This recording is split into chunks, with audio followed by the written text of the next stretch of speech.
यावर्षी मुळातच यवतमाळ जिल्ह्यामध्ये अतिवृष्टीमुळे सोयाबीनचं पीक फार कमी झालेलं आहे, उतारे फार कमी आलेले आहे.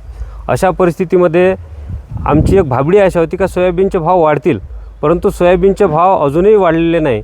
अशा परिस्थितीमध्ये नाफेडच एक आशा होती की तिथे आपण सोयाबीन विकल्यानंतर कमीत कमी हमी भावाने सुद्धा आपलं सोयाबीन शासनाकडून खरेदी व्हावं.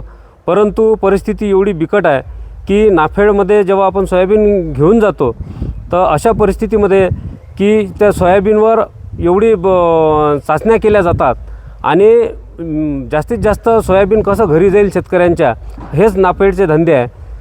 सध्याच्या परिस्थितीमध्ये ऑनलाईन तुम्ही नोंदणी करा, परंतु ऑनलाईन नोंदणीसुद्धा बंद आहे. शासन म्हणत आहे की मुदतवाढ दिली, परंतु त्याचे आदेशच त्या अधिकाऱ्यांना भेटलेले नाही. त्याच्यामुळे आमचं सोयाबीन अद्यापही घरी पडून आहे. आज जर प्रायव्हेटमध्ये विकतो म्हणलं तर त्याचे कमीत कमी 500 ते 1000 रुपयापर्यंत क्विंटलवर आमचं नुकसान होते. म्हणून शासनाने जी ऑनलाईन पद्धत केलेली आहे ती बंद करून ऑफलाईन पद्धतीने जे शेतकऱ्यांचं सोयाबीन घरी पडून आहे ते सगळं सोयाबीन शासनाने घ्यावं अशी माझी विनंती आहे. काय नाव आपलं? मी संजय रंगे. माझ्याकडे जवळपास 40 क्विंटल सोयाबीन आहे आणि नाफेडची खरेदी बंद असल्यामुळे जवळपास 500 ते 1000 रुपये आम्हाला क्विंटल मागे नुकसान होत आहे आणि त्यामुळे आधीच पिकी कमी आहे आणि त्यामध्ये हे नुकसान सहन करावं लागत आहे. माझी शासनाला विनंती आहे की त्यांनी ताबडतोब निर्णय घेऊन शेतकऱ्यांकडे शिल्लक असलेले सोयाबीन खरेदी करावे आणि शेतकऱ्यांना थोडा तरी दिलासा द्यावा.